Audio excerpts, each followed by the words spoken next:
Jaevon, I know we're running short for time, so let's just get to some college football and some NBA real quickly as the college football playoff quarterfinals happened this past week, and all the top 4 seeds got knocked out. That was very, very, very quick. And starting off with the game that happened on Friday night, as number 6 Penn State beat number 3 Boise State 31-14. Then that takes us to the next day. I said Friday night. I was thinking actually New Year's Eve. But then on New Year's Day, number 5 Texas beats number 4 Arizona State 39-31 in double overtime. And number 8 Ohio State beats number 1 Oregon 41-21. And then due to the tragedy that happened in New Orleans, the Notre Dame and Georgia game got pushed back a day to the second. And number 7 Notre Dame beat number 2 Georgia 23-20. So, Toddy, I apologize. I missed what you said there, but just what did you think about the quarterfinals overall and the fact that the top 4 seeds in this first year of the expanded playoff, top 4 seeds are all out? I wasn't really shocked about the Penn State-Boise State game. I think a lot of people kind of could guess that was going to go Penn State's way. I just think that they were outmatched. Put up a little bit of a fight towards the end, but I thought Penn State ended up pulling away with it. The second game, which was the Arizona-Texas game, thought that game was going to be a rout going into it. Texas scored basically the first time they touched the ball, and then they get a punt return for a touchdown. That was pretty much it. And then it became the Cam Scatterboo show. Sacramento State, he's from Rio Linda, has been on record saying nobody can stop me. I'm the best running back in the country. He showed his ass in that game. I thought that he's a tough guy to bring him down. Tough SOB. Put on a show for a bunch of NFL scouts he's going to throw his hat in the ring as one of the top running backs to come out this year. But I think it just kind of came down to the wire. A lot of people were talking about that targeting call that should have been targeting or not. I don't think you try to put it in the hands of the refs there. But that was, I think, an instant classic, one of the better games in this first 12-team playoff. As far as the Ohio State Oregon game, that, as Shaun is zooming in on his face for our audio listeners, Ohio State beat the brakes off of Oregon. I was dead wrong in this game. This is a game that I thought Oregon would have won. I wouldn't say handedly, but I thought Oregon would. It would be a close game. Ohio State they're on a warpath right now. Ever since they lost to Michigan, they've been a team that is taking no prisoners. They beat the shit out of Tennessee. They beat the shit out of literally the number 1 team in the country. They were undefeated. They were the Big Ten champions. They were the number 1 overall seed. And Ohio State proceeded to beat them by 20 points. I don't know if 34-0. Yeah, I don't know if anybody's gonna be able to stop this team. If Will Howard plays like this is where has this Will Howard been all season? This is the guy that I've been trying to find. Like, where has this guy been? Jeremiah Smith, a lot of people are saying he could probably play in the NFL right now. I don't disagree. I don't disagree. I saw a crazy video of Jeremiah Smith. He was committed to Florida State. Oh, I didn't see it. No, I saw a completely different video. Yeah, he was committed to. There was like a video of him. He was talking about it was like a Florida State, some type of blog video, but he was wearing like a Florida State beanie, and they were talking about him. They're like, yeah, so what do you think about blah blah blah, the National Signing Day? He's like, yeah, I'm committed to Florida State. Blah blah blah blah. I'm just happy, can't wait to be a Seminole. And I think signing day was like 2 weeks. In 2 weeks at that time. Yeah, so Florida State definitely fumbled the bag there, but he probably would end up transferring anyway, because he would have been committed to Florida State this year, and they were ass. And they were ass this year, so he would have hit that portal so damn quick. He probably would end up going to Ohio State anyway. Right. But yeah, he's a monster. That entire team is just if you can't stop Jeremiah Smith, then you're gonna have to somehow figure out to stop the run game. And Travion Henderson and Quinshon Judkins, if those guys are doing what they did this past week, you can't stop them. I'm sorry, there's no recipe to stop them, because either you take away Jeremiah Smith, which is we saw that's impossible, and it's like, or you try and take away the run game, but They got two good backs. So going into the last game, the Notre Dame Georgia game, I just think Georgia had some bad turnovers in key spots. They turned the ball over on their side of the field, which kind of gifted a touchdown to Notre Dame. And then they also turned the ball over when they were about to score. So that's like a 14-point swing right there. Riley Leonard passed for like 89 yards. It was comical on how like what his numbers were. It's basically been what Notre Dame's been doing the entire year. They rely on their run game and their defense to basically catapult them into victories. And their defense is that good and the run game is that good to be able to do that. And that's why they're a game away from the national championship game. Yeah, so those were, I'd say the best game was probably the Arizona State Texas game. That game was insane. I thought Arizona State was going to end up winning, and it would have shook up a lot of things if they would have won that game. I really thought that Arizona State was going to end up pulling off the comeback in that one too. What they were down like 24-8 or something like that, and yes. So for them to come all the way back, send the game to overtime, and then it was in, I believe it was the first overtime when Texas was facing like 4th and 13, 4th and 17, something stupid like 4th that. 4th and 13 with the game on the line. Exactly. And somehow Quinn Ewers tossed a touchdown in the end zone. And at that point, I was like, God damn it. Like, that was Arizona State's chance right there. And obviously, I was rooting for Arizona State for two reasons. Number one, Cam Scattaboo, Rio Linda's own, former Sac State Hornet. But also, I mentioned my boss, Alex, earlier. He's a diehard Sun Devils fan. And so I wanted to see him happy. Yeah. And so, regardless, it was a tremendous run for Arizona State this year. We'll get to see Arizona State. She was at the game. Oh, that's so awesome. I bet that was such a great experience. Yeah. And Cam Scattaboo, we may not get to see him on Saturdays anymore, but we will get to see him on Sundays. And so I'm looking forward to that. Penn State, to me, they still haven't proven themselves because they beat SMU, they beat Boise State. Yeah. I'm going to repeat. They beat SMU and they beat Boise State. Let's see what they can do in the semifinals when they end up playing Notre Dame. But the one thing I will give Penn State their credit is that they basically held Ashton Jeanty to half of his average per rush. He averages like 6 yards per carry throughout the season. They held him to like 3. And so that's how they ultimately won that game. Kudos to them. Arizona State, man, I really wish that they got the win, but it is what it is. Texas moves on just to get eliminated by the best team in the country in the semifinals. And that is the Ohio State Buckeyes, who I thought that they were going to get revenge against Oregon. They lost by 1 point at Autzen Stadium in Eugene halfway through the season.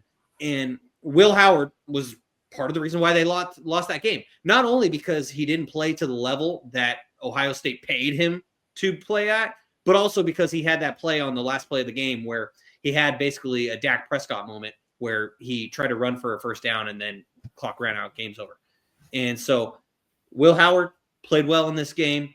I mean, Jeremiah Smith started off the game with a bang. You have the dynamic duo of Quinshon Judkins, Travion Henderson. It's hard to stop that. Ohio State's defense has been playing great. To shut out the number one team in the nation, the undefeated Oregon Ducks, through, what was it, it was through the first half because Oregon got it to like 34-8 at halftime. But to get up 34-0 in this game, I thought Ohio State would get revenge, mainly because they lost by 1 point at Oregon's field, but also because this was a neutral site game. And that's something that the committee is going to have to revisit in the future. Not only should top 4 seeds have a bye because then they're rusty versus a team that's rolling from the previous round. So I don't think that they're going to decrease the teams to 8. So that only means that they're going to probably have to expand it to 16, and then we're going to see a bunch of blowouts in the first round. But I definitely thought that the neutral site was to Ohio State's advantage, but I didn't think that they would absolutely beat the shit out of Oregon, and that's exactly what they did. Fun side note, I went out to a bar in Sonora on Friday night, got some pizza, had a couple beers, and I tried shooting my shot at this one girl, and she ended up telling me, she was like, yeah, I went to the University of Oregon, and I was like, oh, for real? I was like, well, you're not going to like what I'm going to have to say next. And I was like, I am an Ohio State fan. I told her it's because my grandpa went there. I grew up watching them. She literally shut down and stopped talking to me after I said it. She was just like, I hate the Buckeyes. And so I killed any chance I had. But, I'm going to ride or die with my Buckeyes, man. I'm a ride or die with my Buckeyes. And it was just so great to see that. Great way to start 2025. And concluding with Notre Dame, hey, man, props to Notre Dame. They've been on a roll ever since they lost to Northern Illinois. And one thing I want to say about Northern Illinois that I thought was pretty cool is, according to a report that I saw on X, the Northern Illinois coach reached out to Marcus Freeman after they beat him, and he said, hey, if you want to know the weaknesses that we saw and that we exposed, let's go get some dinner. Let's talk about it.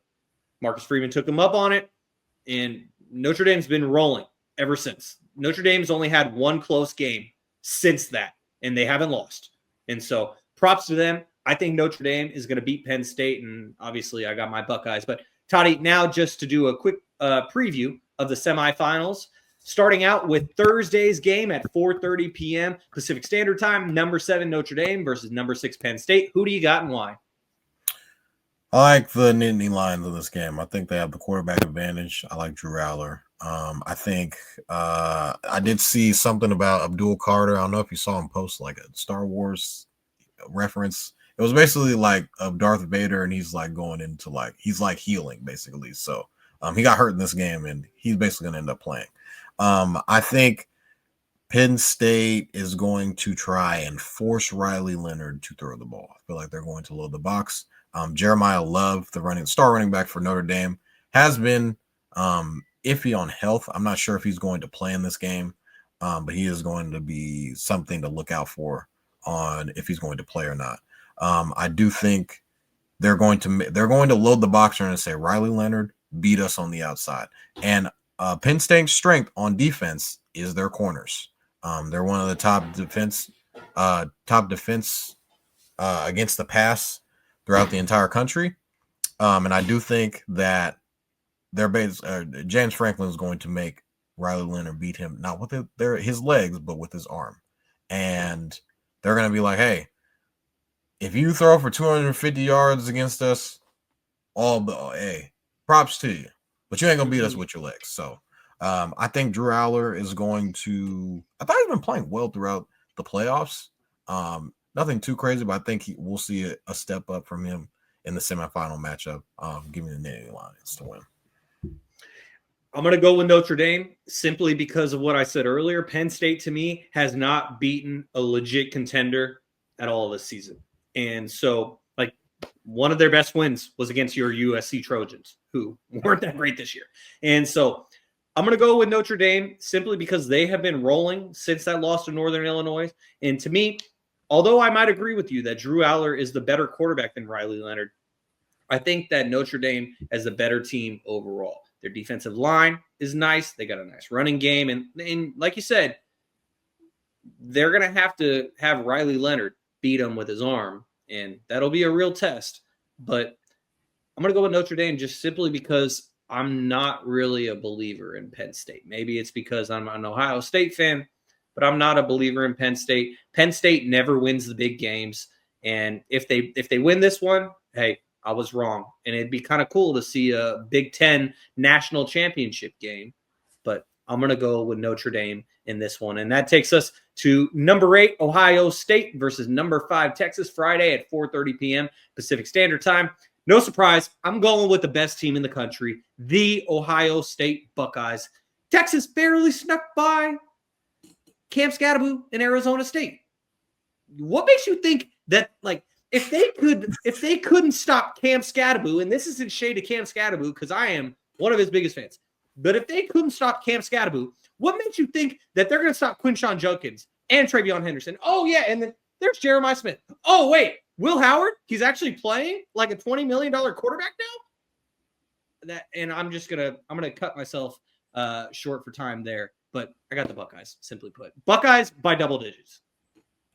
Yeah, Ohio State's favored by 6 points in this game. I think the Ohio State's going to win. I just think they've just been they've been flexing their muscles throughout this entire season. Texas gets very stagnant. I feel like they end up getting a lead, like early on in games, they kind of just sit on the lead. They get stagnant on offense. And I am going a really cool matchup to see is the trenches between Ohio State's D line versus Texas's offensive line, which are two strengths, I think, for both teams. I wonder about Ohio State's DBs, but I don't think they've really been tested throughout this entire playoff like that. We have seen in past, I feel like the only time where Ohio State's DBs were vulnerable was the game against Oregon at Autzen Stadium when they had Tez Johnson and Evan Stewart, but Evan Stewart didn't play in the Rose Bowl game. Yep. I don't think Texas's receivers, I don't know if they're as good as Oregon's receivers. So I don't know if Ohio State's going to get tested. I don't know if their DBs are going to get tested this game. Is this the best quarterback that they played in the playoff? Probably. Yeah, Quinn Ewers. Sure. So it could be a good game. But I just think it's going to be overwhelming for Texas. Ohio State's just a bulldozer. They're just whoever's in their way, you're just gonna get bulldozed. Like I thought Tennessee was a good team. They beat the shit out of them. I thought literally Oregon was the number one team, like the best team throughout the entire playoff. They beat the shit out of them by 20 points. So I mean, it's just what is Texas gonna do? I feel like if Ohio State gets up early, it's going to be a long day for Texas. Yeah, and also the only thing that hasn't been mentioned, although Quinn Ewers is the best quarterback that Ohio State has probably played this season, let's not forget that Quinn Ewers took a little 1-year vacation out to Columbus, got some NIL deals before it was legit Still in salty Texas. About that.